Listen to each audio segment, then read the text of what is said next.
Restorative Justice in Schools.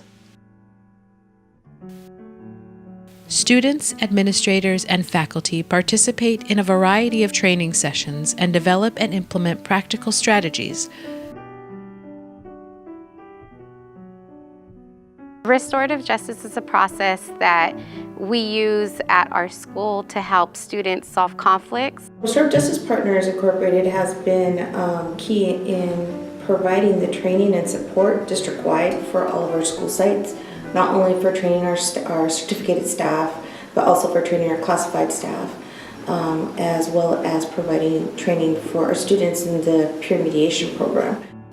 Giving teachers concrete strategies of how to deal with situations that they may not have encountered before is extremely helpful. A big picture, it really looks at discipline, right? And preventing students from kind of skipping opportunities where communication can solve the problem and going right to like a detention or even a suspension.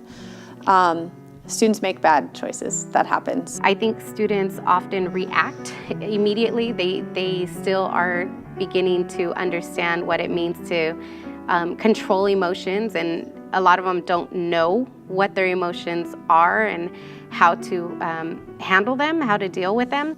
I think restorative justice, at least on this campus, is an opportunity for students to communicate and express whether it be frustration or drama, for lack of better words. 9 times out of 10, the issues are something related to communications. I heard a student say this, I heard someone say that.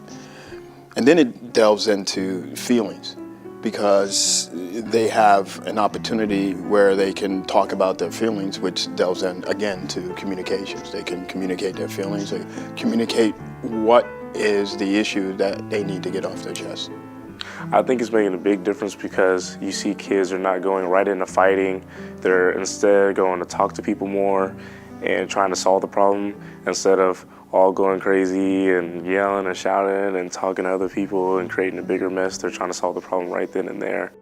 I mean, we know fundamentally school to prison pipeline is alive and well. If a kid is suspended one time, they are 3 times more likely to end up in the juvenile justice system. The students that have been involved in a restorative justice circle or mediation, there seems to be a heightened level of calmness. There's a calmness when they leave the session, for lack of a better word. When they leave the session, they seem to be a lot calmer.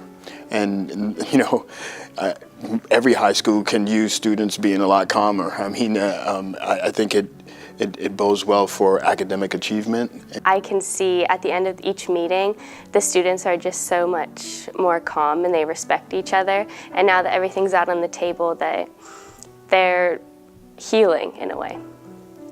The peer mediators, I think, the kids, this is the 2nd year we've done it, and I think the students are starting to grasp or have a little bit better understanding now of how they can go to a peer mediator to have them or help them solve a problem.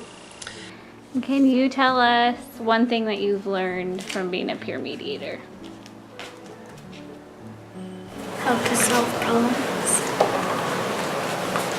to help people with conflicts. And so when you have a restorative justice mediation or a circle, students can come and get everything off their chest and really clear the air. I have been using circles. I call it a peace circle, and we have peace circles every Friday, and it's a time for the students to be able to express themselves. They can praise each other. They can also apologize to each other. They can share problems if they're upset with each other, and not just with each other. They can share problems that are things that have gone on in their lives, in their family, with their family, or in their neighborhood. So, in my view, the Peace Circle is a really, really effective way to teach the students, to teach the children how to communicate their feelings in a positive way. We already know them, you know, I say it every week. What we say in the peace circle stays in the peace circle. Unless, of course, you want to tell your parents, because those are your parents and they're the people that are here to protect you. Inevitably, it progresses into deeper praises or deeper problems, and it's just getting them to feel comfortable and to build that trust and to know that it's okay for them to express themselves. This 4th grade, you know, stuff's gonna happen. And so even if it's just me with 2 students solving a problem, they already have that kind of procedure down of knowing, okay, it's my turn to talk and this person's gonna listen. And then it's that person's turn to talk and I'm going to listen. So they have that kind of give and take, which is something that has to be taught. I think students, I've found that they find their classmates more approachable. And I think that's a point where they are also learning the language that they can use when they want to turn their anger, for example, into I statements in terms of feelings and such.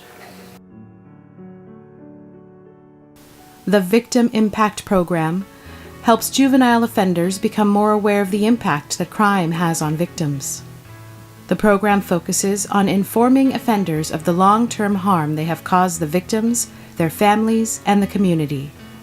We think it's important to put the victims front and center in the Victim Impact Program. As victims are so left out of the crime process traditionally, the Victim Impact Program, or VIP, is a kind of a different kind of restorative justice in that it doesn't bring in the direct victim of a crime with the offender in that particular crime, which is the kind of restorative justice that more people are familiar with. It's a kind of restorative justice where we take a group of, well, it could be anyone, but the way that we do the program right now, it's a group of offenders, often confined in an institution, not necessarily, and we bring in different victims of crimes, or we call them recovering victims of crime, to talk to them, to tell these offenders what happened to them. I actually enjoy the kids because I've never been disrespected in any way, and going to juvenile hall, youth center, and actually help talk to these kids, show them my side of what I lost, what my family has gone through, and what it has done to my family. So I go in there and I'm talking about the crime and what took place, the loss of my daughter, and what it has done to us, what murder stands and how it affects us. The interesting thing about the Victim Impact Program is even though similar programs have documented reductions in recidivism in adult populations, that the people who often get the most out of the Victim Impact Program are the victims themselves. Because they're used to people saying, well, we don't really want to hear from you. Why don't you, you've talked about, you know, the way you were hit by the drunk driver enough. We've heard that, we know that, we want you now to go on with your life and be normal again, which is not helpful to them. So the Victim Impact Program, they get to tell their story over and over again, which any trauma victim needs in order to achieve healing and closure. Running into them years later and having them walk up to me and say, oh, you're Cheryl Ward, aren't you?